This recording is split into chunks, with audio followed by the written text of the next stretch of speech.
The Wizard of Oz by L. Frank Baum.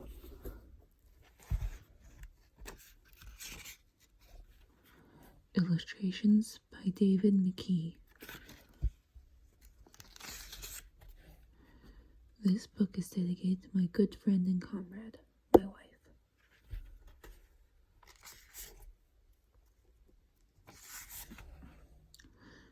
Chapter 1. The Cyclone. Dorothy lived in the midst of the great Kansas prairies with Uncle Henry, who was a farmer, and Aunt Em, who was the farmer's wife. Their house was small, for the lumber to build it had to be carried by wagon many miles. There were 4 walls, a floor, and a roof, which made one room, and this room contained a rusty-looking cooking stove, a cupboard for the dishes, a table, 3 or 4 chairs, and the beds.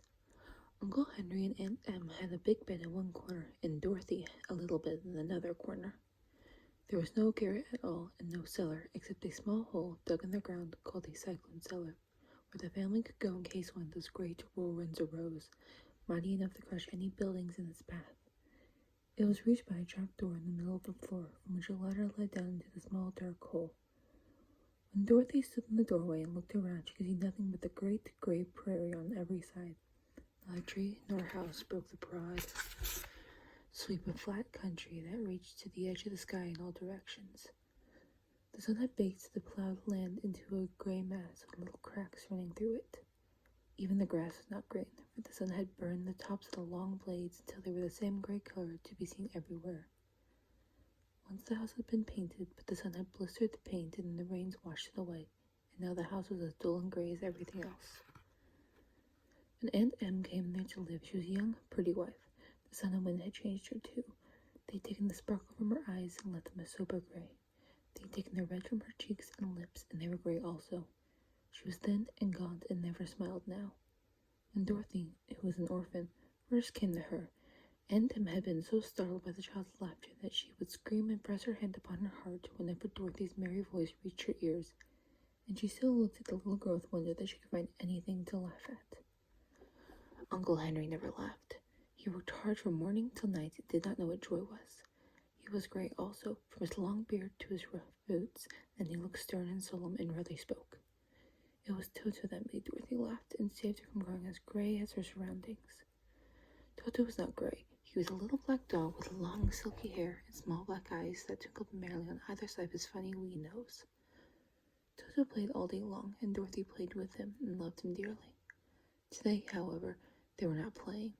Uncle Henry sat upon the doorstep and looked anxiously at the sky, which was even grayer than usual. Dorothy stood in the door with Toto in her arms and looked at the sky too. Aunt Em was washing the dishes. From the far north they heard a low wail of the wind, and Uncle Henry and Dorothy could see where the long grass bowed and waved before the coming storm.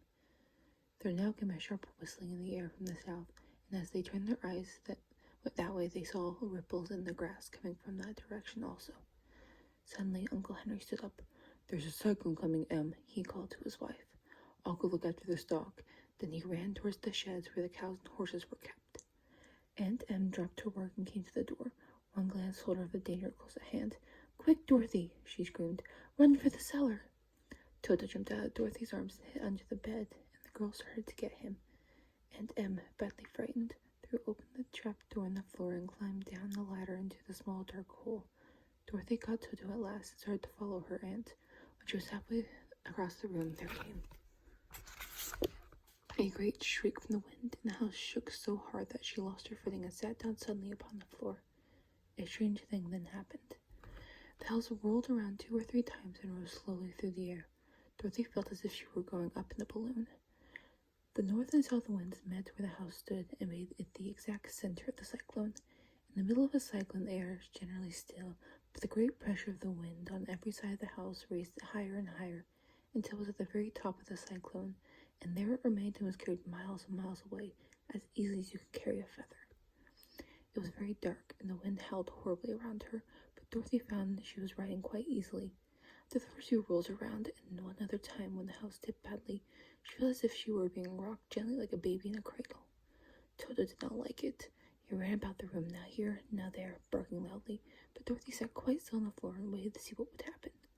Once Toto got too near the open trap door and fell in, and at first the little girl thought she had lost him, but as soon as she saw one of his ears sticking up through the hole, for the pressure of the air was keeping him up so that he could not fall, she crept to the hole, caught Toto by the ear, and dragged him into the room again, afterwards closing the trap door so that no more accidents could happen. Hour after hour passed away, and slowly Dorothy got over her fright, but she felt quite lonely, and the wind shrieked so loudly all about her that she nearly became deaf. At first she had wondered if she would be dashed to pieces when the house fell again, but as the hours passed and nothing terrible happened, she stopped worrying and resolved to wait calmly and see what the future would bring. At last she crawled over to the swaying floor to her bed and lay down upon it, and Toto followed and lay down beside her. In spite of the swaying of the house and the wailing of the wind, Dorothy soon closed her eyes and fell fast asleep.